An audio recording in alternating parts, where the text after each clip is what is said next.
Bonjour et bienvenue à toutes et à tous dans ce webinaire consacré au cahier de cours et d'activités Histoire et Géographie Terminale Bac Pro. Pour en discuter avec vous aujourd'hui, Isabelle Infante, directrice de collection, et José Gomez, directeur de collection. Ce cahier s'inscrit dans la lignée des cahiers de cours et d'activités d'Histoire et Géographie seconde et première, publiés en 2020. Donc, vous êtes peut-être les utilisateurs. Ce manuel existe aussi dans une version numérique via le e-manuel. Dans ce e-manuel, vous pouvez accéder dès au présent à une version de démo sur le site de Nathan dédié au e-manuel. Dans le cahier d'activité, vous pourrez découvrir de nombreuses ressources accessibles par QR code. Donc, ces ressources seront aussi bien des vidéos des thèmes, on vous en parlera plus longuement tout à l'heure, des audios, ainsi que de nombreux liens Internet pour pouvoir approfondir les notions développées dans le manuel. Il existe aussi pour ce cahier de cours et d'activité un site compagnon dans lequel vous allez pouvoir trouver dans peu de temps le livre du professeur, disponible dans son intégralité au format PDF, mais aussi organisé par thème pour plus de facilité. Nous déposerons ultérieurement les ressources également du manuel sur le site compagnon.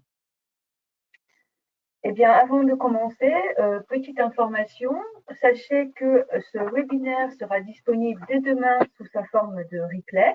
Donc, vous pourrez le regarder comme vous le souhaitez, mais aussi le partager avec vos collègues qui n'auraient pas pu regarder le direct de ce webinaire. À la fin de ce webinaire, nous prendrons avec Isabelle Infante et José Gomez un temps pour répondre à différentes questions que vous pourriez vous poser. Ces questions, vous pouvez nous les poser tout au long du webinaire via la zone de chat. Eh bien, écoutez, je vous remercie et bonne écoute. Donc, je vais céder la parole maintenant à Isabelle et José avec une première question, à savoir les parties pris pédagogiques du manuel, enfin, de ce cahier de cours et d'activité, pardon. Donc, Isabelle et José, pourriez-vous nous expliquer vos parties pris et en quoi consiste cette appropriation du cahier par l'élève, avec quelques pages représentatives, j'imagine. Alors, on a voulu, bonjour à tous d'abord, avec Isabelle, on a voulu effectivement continuer sur la lignée, comme l'a dit Karine, qu'on avait mise en place précédemment. On va y revenir tout au long de notre explication, mettre l'élève au cœur du manuel, de l'apprentissage, développer son autonomie. Et pour développer un petit peu notre propos aujourd'hui, on a défini des thèmes pour essayer de faire ça un petit peu dans l'ordre, que ce soit peut-être plus facile à comprendre. Et notre premier grand thème qui va nous permettre déjà de poser les bases de ce qu'on voulait faire, ça va être entrer dans le manuel, c'est-à-dire, bon ben voilà, ou dans le cahier, on a le cahier, on a le manuel, qu'est-ce qu'il y a comme grande structure dans ce manuel? Et de l'entrée dans le manuel, on commence, Isabelle, donc par une page d'entrée. Oui, une double page, toujours dans tous les chapitres, une double page d'entrée dans le thème, afin que eh bien, l'élève puisse s'approprier dès le départ le thème sur lequel il va devoir travailler.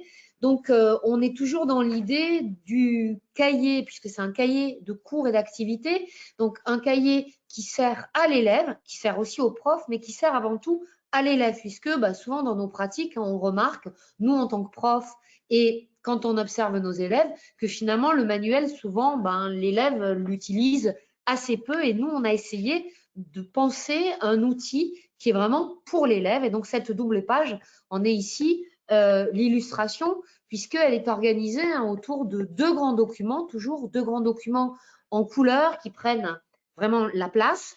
Donc ça, c'est la page d'entrée dans un chapitre. Ça, c'est la page d'entrée dans un chapitre. Ici, le thème 1 d'histoire, le jeu des puissances dans les relations internationales depuis 1945. Et alors, effectivement, on constate qu'on a deux très grands documents qui montrent, avec ce petit texte qu'on avait déjà en première, d'hier à aujourd'hui. L'objectif de tout ça, c'est de faire prendre conscience à nos élèves que cette matière, histoire-géographie, qui n'est pas au centre de leur apprentissage, de la préparation de leur diplôme, mais que l'histoire-géographie, ça les concerne, c'est leur vie quotidienne, que ce qui s'est passé autrefois a une incidence aujourd'hui. C'est un petit peu le but de ces pages d'entrée. C'est bien ça? C'est exactement ça. Bien. Et tout de suite, je remarque justement, Isabelle, ce que vous disiez, mettre l'élève au cœur de cet ouvrage. Je vois en bas, ça me concerne, et avec des questions qui sont posées aussi à l'oral. Donc, l'objectif ici, tout de suite, c'est d'essayer de faire comprendre à l'élève que c'est bien un cahier qui va lui servir à construire ses apprentissages. Oui, cette idée d'appropriation du savoir, pour nous, elle est fondamentale et c'est ce qu'on essaie de mettre en place dès la première page du thème. Bon, et puis ça répond aussi à la question qu'on nous pose souvent, nos élèves, mais enfin à quoi ça sert? L'histoire-géographie, on s'embête, etc. Si on tombe sur des élèves un petit peu désagréables. Donc ça permet aussi de lancer le débat et de voir, mais si, l'histoire-géographie, bien entendu, évidemment que ça vous sert dans votre vie de tous les jours. Et puis donc d'être immédiatement aux prises. Je ne sais pas si c'est le cas des collègues, mais ces jours-ci, on est en train de recevoir un questionnaire de la région, en tout cas Île-de-France, pour ceux qui enseignent l'Île-de-France, où la région Île-de-France nous sonde pour savoir notre utilisation des manuels. Et la grande question, c'est toujours, est-ce que les manuels que vous avez, c'est un manuel pour l'enseignant ou est-ce que c'est plutôt un manuel pour les élèves? Bon, on va essayer de démontrer qu'on a voulu essayer de concilier ces deux choses qui souvent, on le voit dans les pratiques quotidiennes, sont séparées. Exactement. Alors, on rentre donc dans cette page, d'accord, le grand titre en haut à gauche, super. Et puis ensuite, on a les repères. Oui, systématiquement, une double page de repères, que ce soit ici des repères historiques, mais ça pourrait être, et c'est aussi dans les chapitres de géographie, des repères géographiques. C'est les repères obligatoires du programme qui sont mentionnés dans les instructions officielles. Et ces repères, au lieu de faire une frise chronologique avec des dates brutes, on a choisi de les illustrer évidemment par des images, des documents qui frappent l'élève et on a une présentation un petit peu plus dynamique qu'une frise chronologique traditionnelle, même si on voit un axe du temps qui se décide et une flèche qui nous permet d'aller de la date la plus lointaine à la date la plus proche. Alors, on continue à feuilleter le manuel. Nous reviendrons plus tard peut-être sur comment utiliser certains aspects qui favorisent l'autonomie de l'élève. Et on constate, comme on l'avait fait en seconde, comme on l'avait fait en première peut-être si vous utilisez déjà ce manuel, que nous commençons par le cours. Bien souvent, on le sait tous, les manuels commencent par une série d'activités, d'exercices, et à la fin, le cours arrive comme une synthèse. Ici, on place le cours en tête de chapitre, si j'ose dire. On le voit, la guerre froide, un monde bipolaire avec les parties classiques qu'on retrouve, un récit du cours, les mots importants surlignés. Bon, on est somme toute dans quelque chose d'assez classique. Quel est l'objectif, en fait, de placer le cours tout de suite en entrée si on a envie de l'utiliser comme ça? Parce qu'on verra qu'on peut l'utiliser autrement. Alors, notre idée, c'était justement d'essayer d'intégrer dans le manuel un petit peu de classe inversée, de pédagogie inversée. Et c'est pour ça que nous avons placé le cours au début, mais on peut utiliser le manuel de manière classique en utilisant le cours à la fin. Et cette pédagogie inversée, on a essayé donc de la rendre active en classe ou alors à la maison, puisque toutes les pages de cours sont systématiquement accompagnées d'une lecture active de ce cours pour que justement l'élève commence à s'approprier les grandes connaissances de la leçon avant d'aller mettre les mains dans le cambouis. Oui, parce qu'on est bien d'accord que classe inversée, pédagogie inversée, ça peut effrayer des élèves, peut-être des collègues, je ne sais pas, mais en réalité, c'est très simple. Ce qu'on demande aux élèves, c'est soit en classe, soit chez eux, de lire un paragraphe, qui sait l'ensemble de la leçon, pour pouvoir répondre à des questions simples qui sont formulées et qui permettent de s'assurer que l'élève, avant de commencer des activités en classe en général, possède déjà un préacquis sur la question, c'est-à-dire qu'il il a déjà lu quelque chose sur, tiens, la guerre froide, qu'est-ce que c'est? C'est un monde bipolaire, il y a deux blocs opposés. Et c'est ensuite que nous allons rentrer dans le détail. Prenons un exemple. Ici, dans cette même page, je vois à la fin du paragraphe 2, qui s'appelle « Deux modèles idéologiques opposés », je vois que les deux grands s'affrontent aussi dans de nombreux domaines, etc. Mais bon, c'est pas plus développé que ça. On voit les deux grands rivalisent dans de nombreux domaines. Bon, la phrase est comme ça. Et c'est en tournant la page, si on veut bien, qu'on va tomber sur nos pages « J'expérimente ». Donc, récapitulons un petit peu. Page cours, où on trouve un cours qu'on peut utiliser en amont. Et si on l'a utilisé en amont, ou n'utiliser qu'un paragraphe en amont, eh bien, on peut, une fois qu'on a fait ça, se rendre au « J'expérimente ». J'expérimente à la première personne, c'est toujours l'élève, hein, Oui, on qui est au s'adresse centre. à l'élève. Et donc, un exemple d'affrontement Est-Ouest qu'on connaît bien, la course à l'espace. Isabelle, on remarque évidemment en haut de la page à droite qu'on a toujours systématiquement fléché les capacités qui sont demandées dans le programme, hein, nos élèves doivent savoir faire un certain nombre de choses. Ici, nous avons confronté les points de vue d'acteurs différents. Et puis, deuxième capacité, raconter à l'oral. Chaque page de J'expérimente aura des capacités différentes, évidemment. Et on voit que l'activité doit mener doucement, mais naturellement et sûrement, l'élève à exercer cette capacité, on voit à la fin, raconter à l'oral. Et on essaye à chaque fois, dans ces J'expérimente, de faire de l'élève un acteur, non pas un spectateur de l'histoire, d'un récit historique qu'on lui donnerait, mais qu'à son tour, par une espèce de jeu de rôle, hein, il devienne lui-même un acteur. Donc, si on s'amusait à le faire, vous êtes en 1961, des entretiens ont lieu, vous allez passer un entretien pour être sélectionné comme cosmonaute ou astronaute. Bon, vous voyez un petit peu l'idée, et ça permet de confronter les points de vue. Alors, oui, tout ça, c'est très joli, mais la géo. Alors, la géo, c'est la même chose, hein, et on a essayé de développer là aussi les capacités, les compétences spécifiques à la géographie. Et notamment ici, on a choisi de vous présenter cette double page de J'expérimente, puisqu'elle aboutit à la capacité de l'exercice cartographique avec la réalisation d'une production cartographique simple qui montre la vulnérabilité d'un territoire. Encore une fois, capacité fléchée dans le programme. Et à partir de toute cette réflexion sur la baie de Naples et ses aléas naturels et ses risques depuis l'Antiquité, eh bien, l'élève va pouvoir réaliser ici un croquis de paysage simple, puisque ce type d'exercice peut être demandé lors du bac. Bon, mais alors, si je suis l'enseignant, je me mets à la place de nos collègues. Bon, d'accord, ok, mais si moi j'ai envie de faire quelque chose de plus classique et que j'ai envie de commencer par des activités et pour finir, avoir une synthèse, ça marche aussi? Ça marche complètement aussi, puisqu'il suffit d'utiliser le cours à la fin. Voilà. Et la page de lecture active peut servir comme vérification de « j'ai bien compris ». Tout ce qu'on a mis en évidence. Donc, c'est-à-dire que cette page, si on peut la tourner et tomber, excusez-moi, sur la page 16-17, s'il vous plaît, si la chose est possible, mais sinon, c'est pas grave. Donc, cette page-là,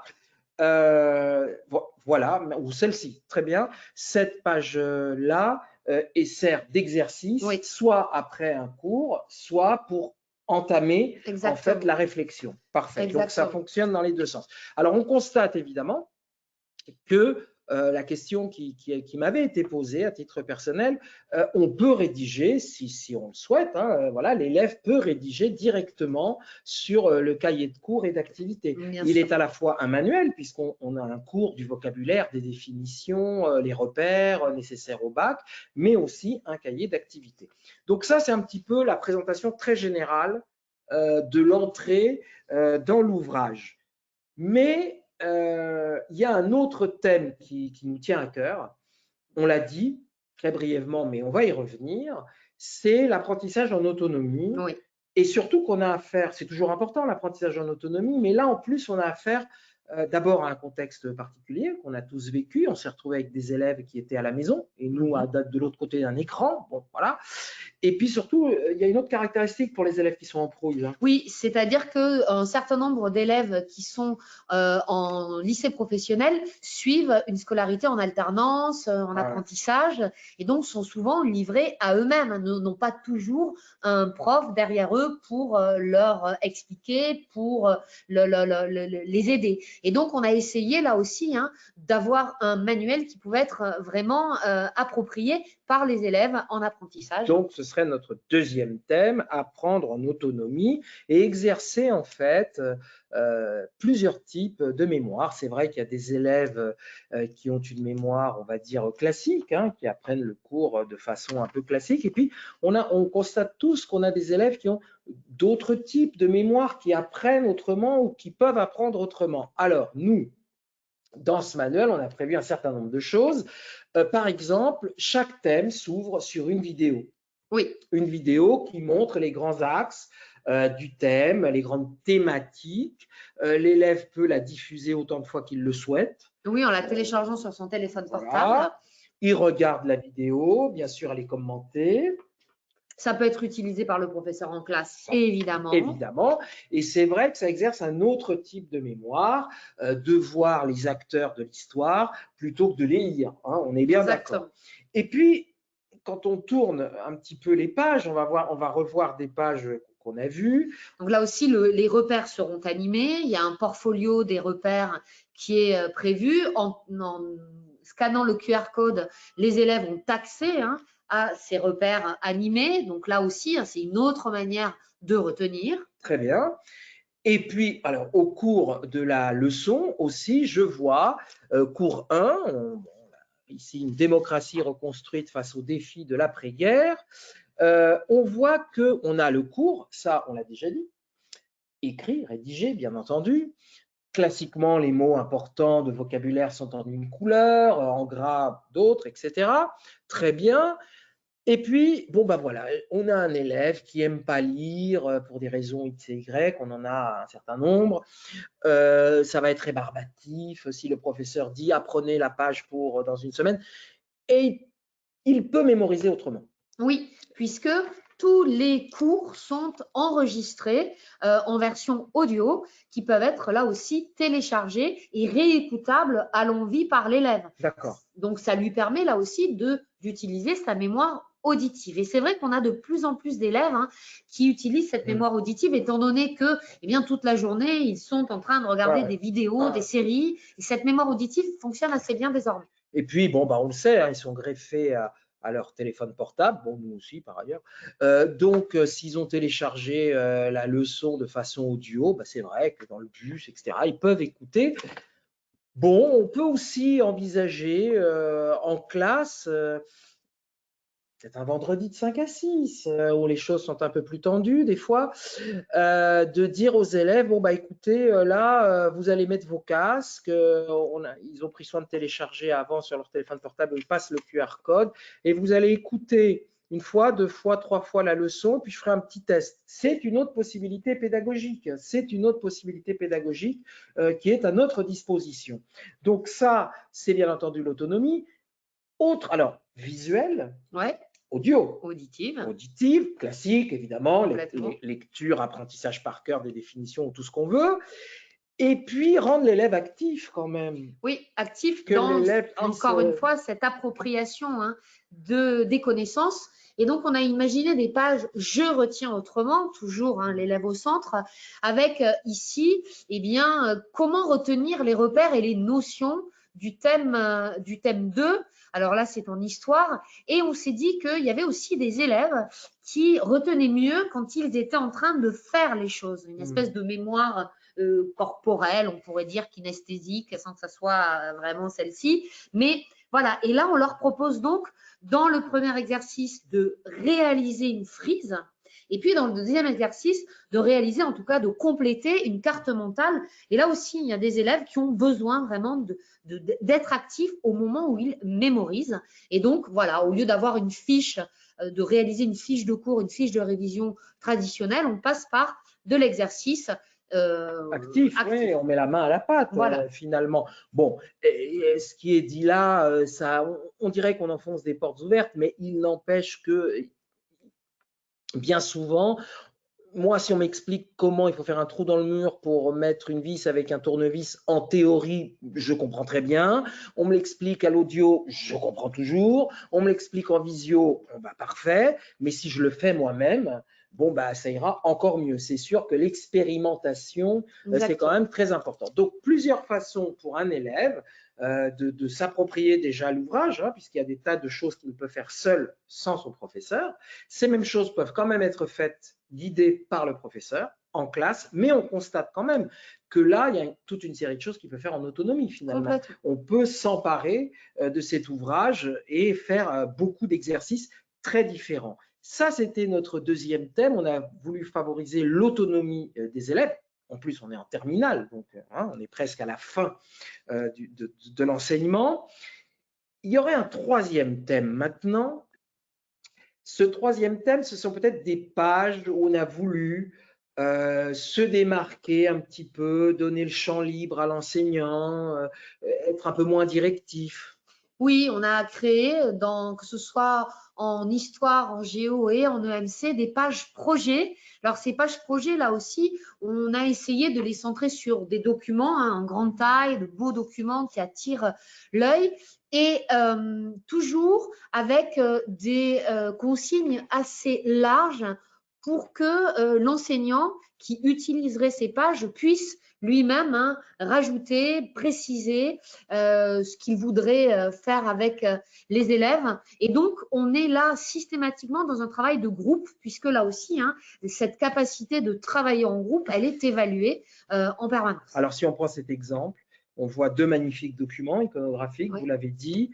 Ça me permet, sans flagornerie aucune, de saluer aussi le travail là de l'éditeur hein, qui nous a accompagnés tout au long de l'élaboration. On a de très beaux documents en couleur qui attirent l'œil. Ce sont des documents, vous le voyez, iconographiques dans cet exemple. On a essayé de les privilégier. Pourquoi? On a tous constaté, et c'est ce que nous disent toujours nos inspecteurs, ce sont des documents déclencheurs de parole. Les documents iconographiques, un élève qui est un petit peu en difficulté avec le texte, les mots, qui met longtemps à lire un texte de 15 lignes, et là, il va pouvoir intervenir à l'oral sur les couleurs, sur comment c'est fait, sur des hypothèses, qui est cette personne sur l'affiche, etc. Donc d'abord, bon, des documents déclencheurs de parole, des documents plutôt agréables à regarder, et puis cette page projet avec, hein, on l'a laissé entendre, une consigne très générale. Oui.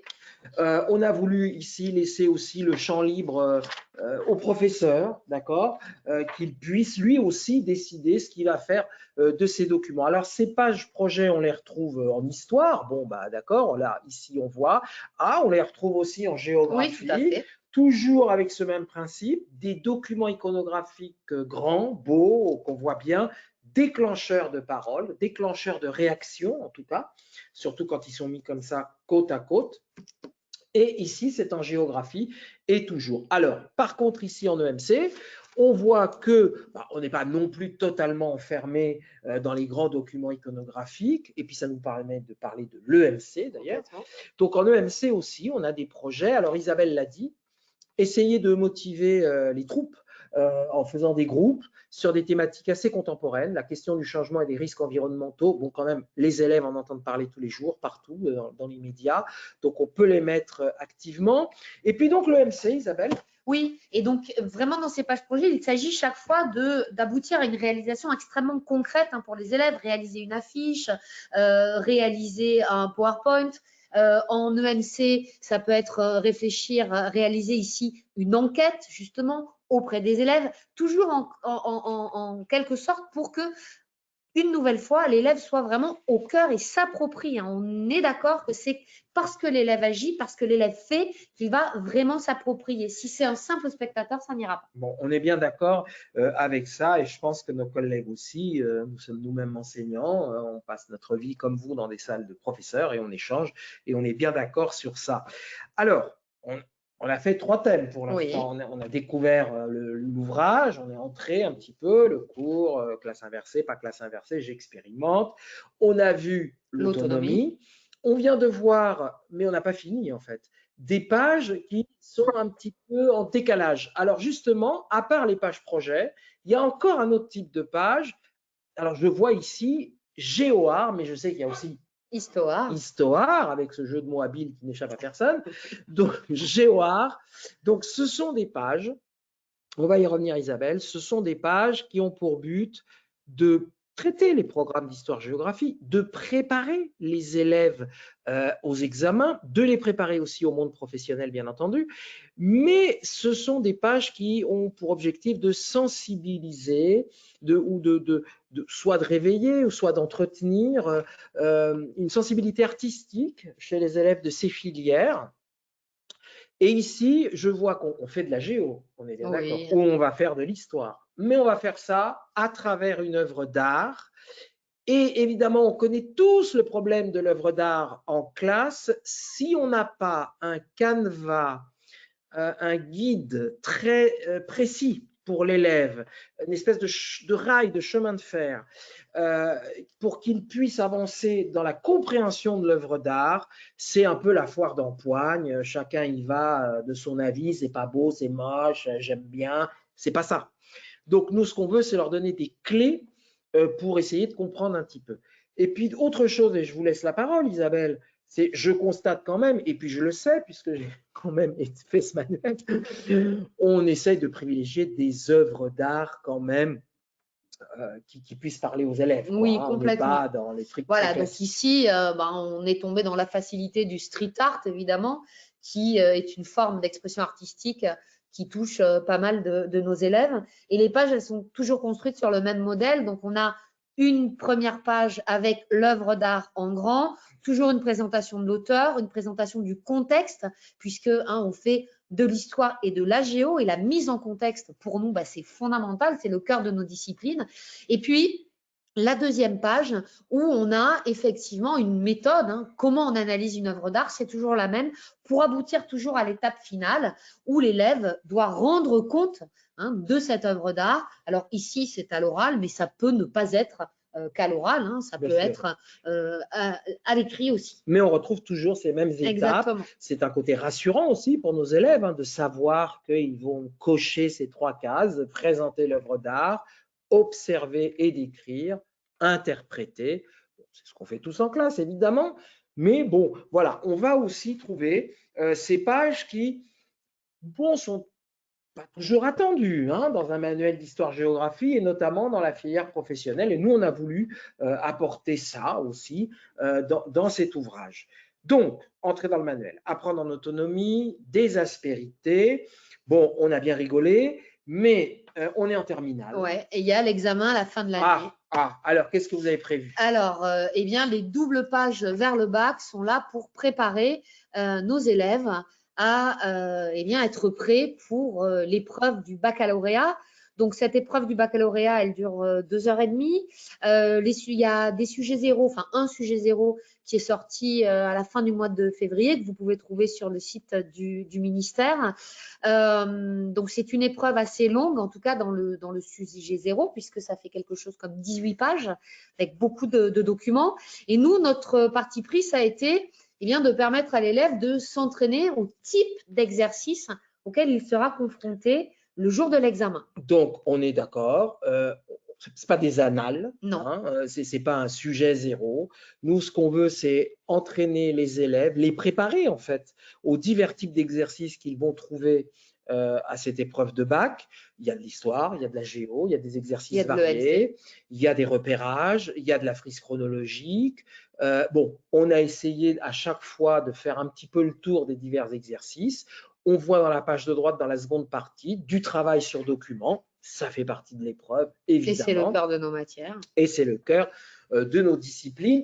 Là, c'est un exemple en histoire, évidemment, en géographie. On a des exercices cartographiques qui sont prévus puisqu'ils peuvent être demandés à l'examen et c'est bien naturel. La géographie, c'est quand même faire des exercices graphiques, des productions graphiques. C'est quand même ça aussi le cœur de la discipline. Donc, on se prépare aux examens. Bon, bah ça, c'est la partie histoire géo, mais on sait que nos élèves en pro ont le chef-d'œuvre. Oui. Alors, est-ce que on se dit, nous en histoire géo, rien à voir avec ça, qu'il aille voir ça avec son prof de la matière dédiée, et puis c'est tout, quoi. Ou bien, comme l'indiquent les textes, Oui. est-ce qu'il ne faut pas qu'on travaille en étroite relation et que toutes les disciplines, y compris la nôtre, donc, évoquent, parlent, fassent travailler, réfléchir sur ce chef-d'œuvre. Et je vois que c'est prévu, évidemment. Et oui, on a pensé à tout décidément. Et donc là, on vous montre l'exemple donc d'une double page chef-d'œuvre qui s'intègre à la fin du thème 2 sur l'histoire de la France, vivre en démocratie depuis 1945. Et donc, nous avons imaginé une page chef-d'œuvre qui concernerait l'histoire et les métiers de l'hôtellerie-restauration. Et en fait, on a travaillé autour du thème art de la table, diplomatie et politique. Alors, bien sûr, je devine déjà les questions. Oui, mais si nous, on n'enseigne pas en métier de l'hôtellerie-restauration, autant vous dire qu'il y a plusieurs pages chefs-d'œuvre et que les autres pages chefs-d'œuvre sont consacrées à d'autres filières. Là, c'est juste l'exemple qui concerne les métiers de l'hôtellerie-restauration. Alors, comment ça fonctionne? Je vois qu'il y a une page, d'abord des documents, bien sûr. Comme vous l'avez dit, c'est le cœur de notre discipline. Je vois qu'on fait quand même de l'histoire, puisqu'on parle de la réconciliation franco-allemande après la Seconde Guerre mondiale. Et puis surtout, je vois qu'il y a une démarche. Exactement. Donc, en fait, l'idée, c'est de voir qu'est-ce que notre matière, elle peut apporter à un thème comme art de la table, diplomatie et politique. Et donc, à partir d'un exemple qui est toujours développé dans la première page, ici, la réconciliation franco-allemande et les dîners qui ont été organisés au moment des grandes rencontres entre les représentants gouvernementaux de la France et de l'Allemagne. À partir de là, essayer de réfléchir à comment on peut lier art de la table diplomatie et politique. La démarche, elle est toujours la même. D'abord, on s'informe sur le métier. Ici, s'informer sur les métiers de la restauration et notamment ces restaurateurs qui eh bien, ont pu organiser des repas qui étaient alors pas forcément le chef de l'Élysée, mais si on travaille dans une mairie qui est jumelée avec une ville à l'étranger, on peut être amené à organiser un repas où on aura eh bien, les personnes qui sont dans la ville étrangère qui viendront. Bon, et ce qui est intéressant, donc, c'est que pour toutes les pages chefs-d'œuvre, on va retrouver une démarche qui, on le sait, c'est le genre de choses qui rassure nos élèves parce que ça leur donne un cadre, parce qu'ils savent ce qu'on attend d'eux et que bien souvent nos élèves sèchent alors qu'ils ont les connaissances, mais parce qu'ils ne savent pas ce qu'on attend d'eux, en fait, qu'est-ce qu'ils doivent faire exactement. Donc là, on voit qu'il y a toujours cette démarche, s'informer sur le métier, rencontrer un professionnel, questionner le métier et ensuite, donc, expliciter le projet. Bien sûr, suivant la filière, on adapte. Ouais. On a en géographie filière transport, il s'agit d'organiser le transport d'un container, etc. Donc, à chaque fois, on a des choses qui s'adaptent aux diverses filières. Exact. On ne peut pas faire le tour de toutes les filières, non, évidemment. Mais et il y a aussi une page chef-d'œuvre en EMC qui réfléchit sur les valeurs qui ont été données aux élèves durant toute leur formation, puisque le chef-d'œuvre, il est là aussi pour permettre aux élèves de montrer qu'ils ont acquis, développé des valeurs pendant leur formation et qu'ils mettront en œuvre, évidemment, dans leur vie professionnelle. Bien, eh bien, écoutez, on a vu l'entrée dans le manuel, apprendre en autonomie. On a vu qu'il y avait des pages de différenciation. On s'est préparé aux examens, mais maintenant, l'enseignant ou l'élève qui est tout seul, comment il se retrouve là-dedans, Karine? Comment fait-il? Oui, alors comment se retrouve-t-on dans ce manuel? Alors bien évidemment, il y a un sommaire des différents thèmes abordés dans le programme d'histoire et de géographie, mais nous avons souhaité, pour plus de visibilité, faire un sort aux capacités et aux compétences. Donc vous trouverez à l'issue du sommaire un sommaire dédié aux capacités, donc qui sont classées et elles sont toutes répertoriées. Vous verrez qu'elles sont toutes listées. Et ensuite, vous verrez qu'il y a aussi un sommaire des ressources organisé sur les ressources en lien avec les vidéos et les portfolios et les ressources consacrées aux audios. Voilà, vous trouvez également toutes les ressources en lien. C'est Donc, je parfait vous parce que remercie. Oui, j'allais alors, dire, pour c'est parfait parce que conclure, ça permet de faire plusieurs entrées finalement. C'est-à-dire qu'on peut rentrer de façon assez classique en allant à la leçon numéro 1 d'histoire, etc. Mais si on veut aller retrouver directement un audio précis, hop, on a le sommaire audio ou une vidéo précise. Donc, plusieurs entrées possibles. C'est extrêmement pratique finalement. voilà. Donc, pour conclure, Isabelle et José, si je vous ai bien suivi, nous avons donc un cahier de cours et d'activités qui permet à l'élève de s'approprier les notions et d'être partie prenante, enfin, hein, de manière très concrète avec son manuel. Un cahier qui est très nourri en ressources pédagogiques, donc des vidéos, des portfolios animés, des audios dans les cours, dans les expérimentes, des audios qui apportent du contenu supplémentaire que vous avez vous-même écrit, donc qui sont tout à fait originales et originelles pour ce titre. Et puis enfin, une préparation au bac ainsi qu'au chef-d'œuvre. Donc je crois que nous avons fait le tour de cet ouvrage. On va voir si nous avons quelques questions de nombreux participants. Pour le petit onglet des questions. Hop, j'agrandis. Donc, pour les questions, alors une première question, Isabelle et José, justement, je vous parlais des ressources. Comment est-ce que vous pourriez revenir sur les différentes modalités d'usage des ressources du manuel? J'ai mal entendu, pardon. Les Les différentes. différentes ressources, les modalités d'usage des ressources. On a vu qu'il y avait, comme c'était des QR codes, Ah oui, d'accord. voilà, comment est-ce qu'on peut les utiliser? Alors, l'idée, c'était de faire du téléphone portable un outil pour nous et plus un ennemi. Donc, nous savons hein, que par la loi, l'usage du téléphone portable est interdit Pas toujours en classe. La loi l'interdit. Mais ensuite, on peut, pour un usage pédagogique, autoriser évidemment l'élève à utiliser son portable. Et donc, l'idée, c'est en flashant hein, le QR code qui se trouve quasiment à toutes les pages, on aura accès, l'élève aura accès, le prof aussi évidemment, mais l'élève aura accès à tout un tas de ressources, que ce soit donc les portfolios, les vidéos que nous avons écrites et réalisées, les capsules audio que nous avons là aussi écrites et enregistrées, qui permettent de faire un zoom dans une page de J'expérimente, eh bien l'élève a accès à tout ça, ou alors les cours qui sont enregistrés. Donc ça, c'est ses premières ressources. Ensuite, très souvent, en scannant un QR code, l'élève a un accès direct à un site internet qui lui permettra de travailler sur une activité. Donc, en fait, on a voulu vraiment utiliser les technologies de l'information et de la communication qui sont un outil aujourd'hui extrêmement important et qui apprennent aussi à l'élève à utiliser hein, ce type de ressources.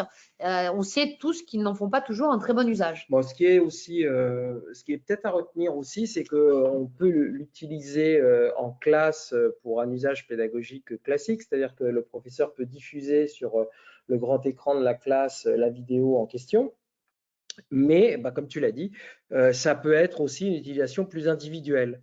Ou bien, encore une fois, moi je crois qu'il y a quelque chose à retenir, c'est la souplesse d'utilisation. On peut aussi constituer des groupes, finalement, d'élèves qui, pour certains, écoutent, alors évidemment, il faut un casque, hein, écoutent l'audio, qui pour d'autres regardent une vidéo, etc. Et puis après, on confronte tout ça pour avoir une tâche finale, par exemple, en classe. Et ce qui est intéressant aussi, c'est que dans les comptes rendus oraux que doivent faire les élèves, puisque souvent on a la capacité de rendre compte à l'oral, l'élève peut être chez lui, s'enregistrer avec son téléphone, prendre la meilleure version qu'il ait faite de son audio et la poster au professeur. Donc là aussi, hein, c'est un outil qui permet de valoriser les élèves timides qui ne prendraient pas la parole en classe et de favoriser la meilleure prestation. Qui n'est pas toujours Très celle bien. qu'on… C'est vrai que nous sommes vraiment à l'ère du numérique.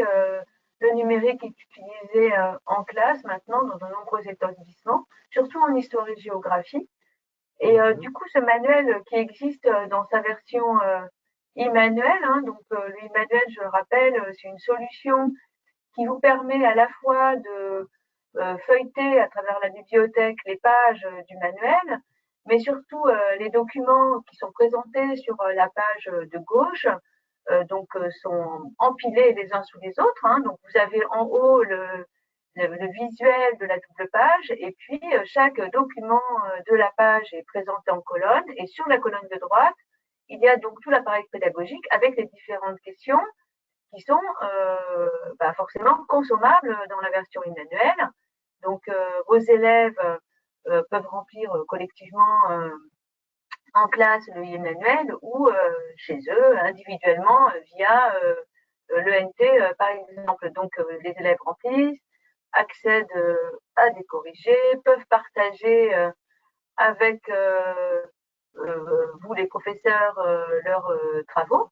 Donc ma question est la suivante, puisque c'est une question qui revient là dans le chat. Quand on travaille comme ça avec le e-manuel où finalement on remplit son cahier de manière numérique, qu'est-ce qui se passe avec le cahier d'activité? Est-ce que ça ne ferait pas doublon? Comment utiliser ces deux types de supports en somme qui sont différents? Eh bien, en fait, ça se complète finalement, parce que d'un côté, l'utilisation, on va dire, numérique, c'est une chose, mais on l'a dit au début de cette présentation, on peut écrire, colorier sur le cahier d'activité, réaliser la tâche. Et ça, donc, voilà, on peut avoir le professeur qui diffuse le e-manuel en classe et qui s'en sert pour montrer un document, etc. Et les élèves suivre finalement sur le cahier avec leurs crayons de couleur, etc., etc. Donc finalement, ça se complète. Complètement. Alors, il peut y avoir aussi le fait que le professeur va demander à la maison, faites cette activité, vous le faites en numérique, vous me l'envoyez, ou vous ne me l'envoyez pas, mais vous avez, vous, votre version numérique, et en classe, eh bien, on corrigera, et le cahier d'exercice sert de trace écrite propre, en quelque sorte. Ce qui veut dire que le cahier d'activité sera ce qui va servir à l'élève à réviser. Ça peut être l'inverse aussi. Le cahier, c'est tout ce qui est brouillon et dans la version numérique, on met au propre. C'est à choisir. Pour moi, vraiment, les deux se complètent. Et puis, encore une fois, pour les apprentis, les deux sont vraiment un très, très bon complément. Bon, pour finir, je vais faire mon conservateur de base et dire que autrefois on disait les paroles s'envolent, les écrits restent. Depuis maintenant deux années scolaires, maintenant qu'on est confiné, je trouve que le virtuel aussi, ça s'envole pas mal. On fait des tas de choses en virtuel avec les élèves les font, mais quand on revient 15 jours plus tard leur dire dis donc ce qu'on avait fait, il n'y a plus personne, quoi. Or, la trace écrite, ça reste quand même à l'ère du numérique encore, quelque chose de tangible physiquement, je veux dire. Et je trouve que c'est pas anodin, voilà. Donc pour nous, c'est même le geste d'écriture, le fait d'écrire, ça ancre, sans mauvais jeu de mots, ça s'ancre plus peut-être facilement dans l'esprit et ça facilite la mémorisation. Donc en fait, finalement, deux usages tout à fait complémentaires et pas du tout antinomiques, exclusifs l'un de l'autre. Exactement. Une dernière question sur le choix des documents, parce que c'est vrai qu'en histoire et géographie, on a forcément de nombreux documents qu'on voit souvent, documents patrimoniaux, mais du coup, quelle est la balance, le poids, comment avez-vous présidé au choix Alors, pour choisir des documents dans notre matière, il y a plusieurs critères. D'abord, on essaie de trouver des documents sources, c'est-à-dire des documents qui ne sont pas reconstitués, mais des documents sources qui sont en même temps accessibles aux élèves. Donc, ça a été ça notre premier critère. Ensuite, la variété de ces documents, qu'on ait des textes, qu'on ait des images, mais des textes et des images de nature variée. Et là, je pense que dans le manuel, on a touché un petit peu à tous les domaines de documents. Ensuite, pour la géographie en particulier, des documents actualisés. Donc, on est vraiment au cœur des problématiques les plus actuelles. Dans le manuel, on voit que la question environnementale, la question du changement global est au cœur du manuel, mais parce qu'elle est tout simplement au cœur des programmes et au cœur de nos sociétés. Donc, ça a été fondamental. Et puis, des documents qui soient accessibles, compréhensibles pour les élèves. Et ça, c'est souvent une contrainte importante. Oui, et puis alors dernier critère quand même, qui n'est pas le moindre, c'est quand même, j'allais dire l'originalité, mais je vais m'expliquer. Comme l'a dit Karine, il y a quand même des documents qui sont patrimoniaux. Je veux dire, on ne peut pas les contourner. Voilà, quand on parle de la conférence de Yalta, bon, il faut bien montrer les trois assis, on ne va pas montrer les assiettes dans lesquelles ils ont mangé. Ce serait intéressant, mais enfin bon, c'est limité. Ça, d'accord. Mais après, on a essayé de faire en sorte de trouver des documents. Alors après, il y a des contraintes éditoriales, de crédit, de droit, simplement de réalisation, quoi. Il y a des documents, ils ne sont pas exploitables. On a essayé de trouver des documents un petit peu peu vus, quoi, qu'on n'a pas trop encore vus. Il faut bien dire que on est entre collègues, entre éditeurs, comme partout dans le monde de l'édition scolaire, il y a des modes, et puis il y a des documents, on a tous connu ça, qui reviennent systématiquement, tout le temps, etc. Bon, on ne peut pas satisfaire tout le monde, on est tous d'accord. Je crois que si on était 30 profs, on choisirait peut-être 30 documents différents. On a essayé de répondre au maximum à ce qui nous semblait les attentes. On ne peut pas évidemment trouver tous les documents, mais en tout cas, tous les documents qu'on trouve, qu'on a trouvés, qu'on a intégrés, on s'est efforcé de faire en sorte qu'ils puissent vraiment répondre aux problématiques et qu'avec ces documents, on puisse vraiment traiter les questions du programme, qu'ils soient assez riches pour qu'ils ouvrent les portes que le programme demande d'ouvrir. Complètement. Et c'est ce qui permet aussi notre liberté pédagogique. C'est à partir de ce document, nous, dans le manuel, qu'est-ce que le prof peut apporter, enrichir toujours. Donc, voilà, ça a été vraiment notre manière d'imaginer les choses et ce qui nous a guidés dans le choix des documents. Donc, c'est bien parce que ça veut dire que c'est un manuel qui est évidemment en lien avec le programme, mais qui est surtout ouvert sur le monde et sur les préoccupations des adolescents, sur les préoccupations du monde contemporain, donc qui pose un regard citoyen. Et c'est vrai que le programme de MC est très engagé et engageant dans cet univers. Donc je crois que c'est un programme qui, par le choix de ses thèmes et par le choix des documents dont vous parlez, qui sont aussi assez engagés pour certains, invite à la responsabilité et à poser un regard responsable et citoyen sur le monde dans lequel on vit. Je pense que c'est un manuel qui plaira aux élèves de point de vue-là. En tout cas, on l'espère. On l'espère. Mais par exemple, si Karine, si on peut prendre un exemple assez précis, dans le programme, on doit parler des relations internationales entre 45 et nos jours, donc forcément, on doit aborder la guerre froide. Or, une tendance qu'on a tous eu à un moment donné, c'est de faire la guerre froide telle que nous, presque, on l'a apprise avec les grands événements, etc. Il faut bien se rendre compte qu'il y a un renouvellement d'abord historiographique sur ces questions-là. On a essayé, bon, on ne va pas rentrer maintenant dans ce détail-là, mais on a essayé de l'intégrer quand même dans le choix des documents. Et puis se rendre compte aussi, comme l'a très bien dit Karine, que ce qui pour nous était l'alpha oméga, quoi, je veux dire le monde coupé en deux, etc. D'abord, nos élèves ne l'ont pas connu. Et puis, ça commence à faire maintenant beaucoup d'années que le mur de Berlin, par exemple, a été construit et est tombé. Et donc, quand on en parlait aux élèves des années 90, bah, évidemment, ils étaient là, ah ouais, oh là là, incroyable et tout. Bon, on sait bien qu'aujourd'hui, quand on parle de ça à nos élèves, c'est un repère de plus. Ah bon, il y a eu un mur, hein, ouais, d'accord.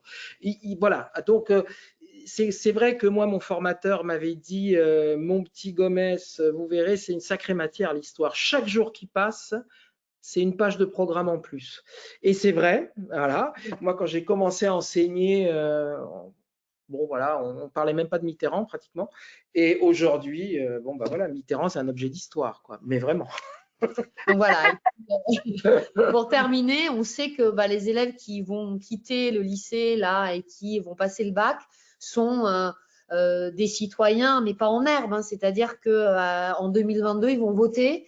Et nous, notre idée, c'était de se dire voilà, on veut que ce soit de futurs citoyens capables, en conscience, de faire des choix et de s'engager. Et c'est ça qui nous guide chaque fois. Faire des historiens et des géographes, on a abandonné l'idée, mais faire des citoyens, c'est encore un objectif. Mais la question de l'environnement vous sert. Eh bien, Isabelle Infante et José Gomez, je vous remercie beaucoup pour cette belle présentation riche, complète et joyeuse.